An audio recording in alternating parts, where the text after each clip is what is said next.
Sean bienvenidos a Financiera, un canal donde vamos a platicarles de los fenómenos económicos que estamos viviendo en el mundo de hoy, de una forma amena, desde un punto de vista ameno, divertido y con palitos y bolitas.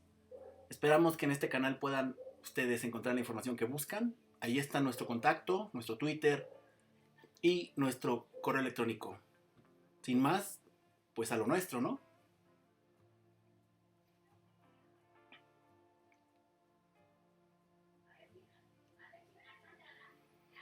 En la ciudad de Wuhan, al norte de China, que es un clúster industrial, se presentó un fenómeno a principios del mes de diciembre de 2019 de un virus que, bueno, nadie conocía.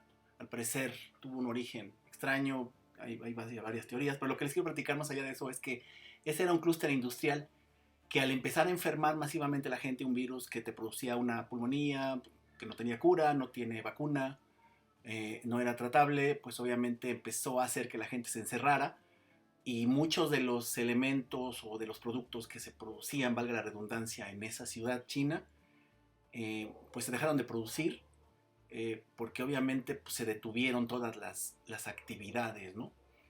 Eh, los chinos al principio estuvieron bastante desorientados, no sabían muy bien ante qué estaban, construyeron de hecho un hospital en 15 días y se movilizaron rápidamente hasta que controlaron el brote, pero eso implicó detener las actividades productivas. Al detener las actividades productivas, evidentemente las exportaciones, las cadenas de suministro se interrumpieron. En los demás países también empezó a haber contagios con la pandemia y también ellos empezaron a detener sus actividades productivas. Entonces se empezó a generalizar no solamente la cuestión epidemiológica, sino también la cuestión económica en cuanto a la caída en los ritmos de producción. Eso también empezó a hacer que muchas personas nos mantuviéramos encerrados en nuestras casas con la consiguiente caída de servicios y actividades, digamos, comunes al ser humano. Por ejemplo, andar de viaje, los aeropuertos comienzan a verse vacíos, los hoteles, ya nadie se hospeda, evidentemente nadie vacaciona, todos nos encerramos porque nos genera terror, algo así. Y de repente surgió además algo que totalmente inesperado.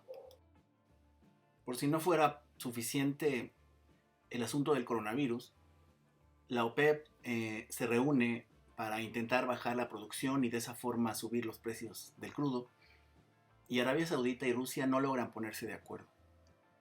Por lo cual, Arabia Saudita de forma unilateral decide incrementar su producción petrolera, decide ofertar el crudo que vende en un precio menor, tumba los precios evidentemente y además ofrece descuentos a sus clientes.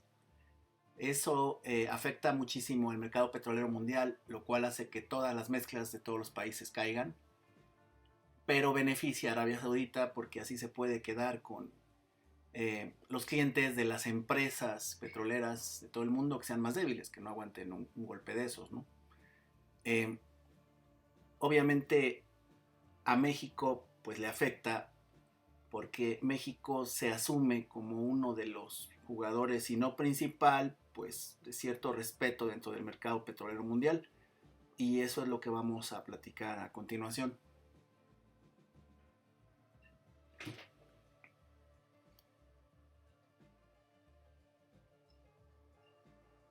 México presupuestó un precio del petróleo de $49 por barril para el presupuesto 2020. Las finanzas públicas ya tienen un boquete muy grande porque el precio del petróleo ha caído a 20, incluso a $10 por barril, $12 por barril. Si observamos el comparativo de los precios de diversos productos versus un barril de petróleo mexicano, pues la distancia es evidente. Aquí tenemos un gráfico con las empresas más endeudadas en el mundo, petroleras, Pemex en primer lugar, y eso hace que las calificadoras, mirando que Pemex tiene un nivel de deuda muy alto y lo que vende está deprimido, es decir, tiene un precio muy barato, pues obviamente bajan las calificaciones. ¿En qué nos afecta eso? Pues una calificadora básicamente es una empresa que mide la capacidad de pago de sus deudas de un país, de algunas otras empresas, de organizaciones, de municipios incluso, y eso hace que la deuda se encarezca. La deuda, en este caso de Pemex, pasa a ser a grado especulativo y como pueden ver en este gráfico, estamos 2 niveles por encima del grado de inversión. Pero eso es el país, porque Pemex solito ya está en nivel especulativo. ¿Por qué no se va más para allá? Es simple. México respalda la deuda de Pemex, entonces como México dice, bueno, si Pemex no te paga, te pago yo, es decir, el gobierno mexicano, que ni siquiera es el gobierno mexicano, eres tú, soy yo, son nuestros impuestos. Las calificadoras entonces le dan cierto espacio a Pemex, pero observen nada más cómo está cayendo, ¿no? Entonces, entre la crisis del coronavirus que nos genera una caída en la producción y en el consumo y la cuestión del petróleo, pues obviamente el pronóstico para México es de una caída del 7%.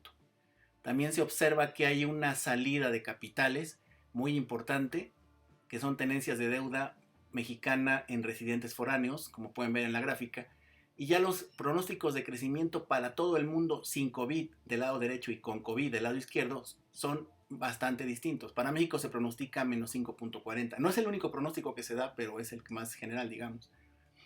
Claro que en marzo los capitales salen porque ya no confían en el país, ya ven una situación bastante complicada en México y eso pues afecta el tipo de cambio, salen los dólares y el dólar se empieza a encarecer. Hoy con caídas en el PIB y con un dólar caro pues estamos alrededor de 25 pesos el dólar y eso nos conduce pues, a una crisis, ¿no? Es consecuencia lógica, con una caída del PIB y una salida de dólares, y por eso vemos que el secretario de Hacienda pues está bastante preocupado. Y tiene razón en estarlo. Sí, yo también tuviera esa cara, secretario. Ante esta crisis a nivel mundial, los países dan estímulos fiscales. ¿Qué es eso? Es darle dinero a la gente. Tomas deuda y le entregas dinero. Ahí están las cantidades en pantalla en dólares. Y México pues debiera entregar apoyos también a las personas, dado que están encerrados, no trabajan, pero vean cuánto da. Parece que nuestro presidente no se da cuenta del tsunami que se le viene encima. Creo, a veces pienso que él no lo ve o no lo quiere ver, porque se le juntan muchas cosas que hacen de esto una tormenta perfecta. Digo, la caricatura es más elocuente que lo que yo les pueda decir. No solo no apoya a las empresas, sino que les exige los impuestos.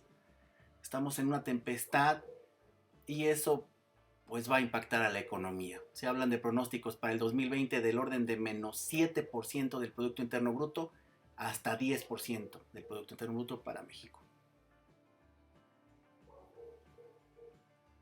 ¿Por qué pongo Estados Unidos? Bueno, ahí está Estados Unidos en cuanto a la epidemia del coronavirus, es nuestro principal socio comercial, es el país que más mercancías nos compra de todo lo que fabricamos en México.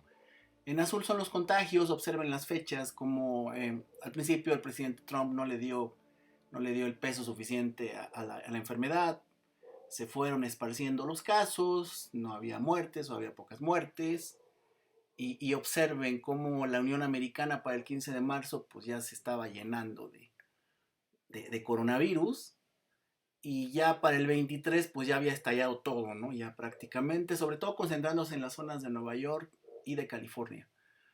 De tal suerte que para el 2 de abril, pues esto ya es incontrolable, ¿no? Se hablan de miles de muertos ya en Estados Unidos. Este mapa es mucho más ilustrativo, pues prácticamente ya está inundado. Eso evidentemente detiene la actividad económica. Al día de hoy hay alrededor de 11 millones de solicitudes de ayuda por desempleo en Estados Unidos y eso irremediablemente infecta a la bolsa de Nueva York, que es la bolsa de las más importantes del mundo. Pero es que infecta al sector financiero porque el sector productivo no sale de sus casas y no sale, sobre todo en Nueva York, pues por la epidemia del coronavirus. Entonces, como no trabajan, observen esta gráfica, es muy interesante porque les presenta los niveles de desempleo desde el año de 1980-70 y vean cómo en el 2020 da un brinco impresionante.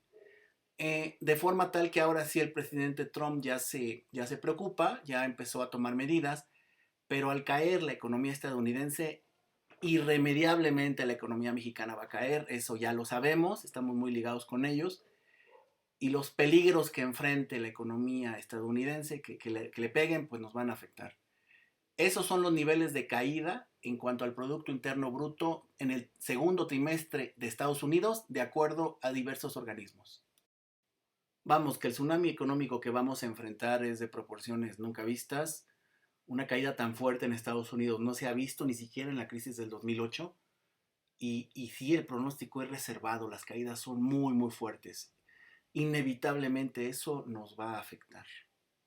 Y bueno, si te gustó el video, por favor compártelo en todas tus redes sociales, regálanos una manita arriba y nos vemos en el siguiente video. Pásenla bien, chao, chao.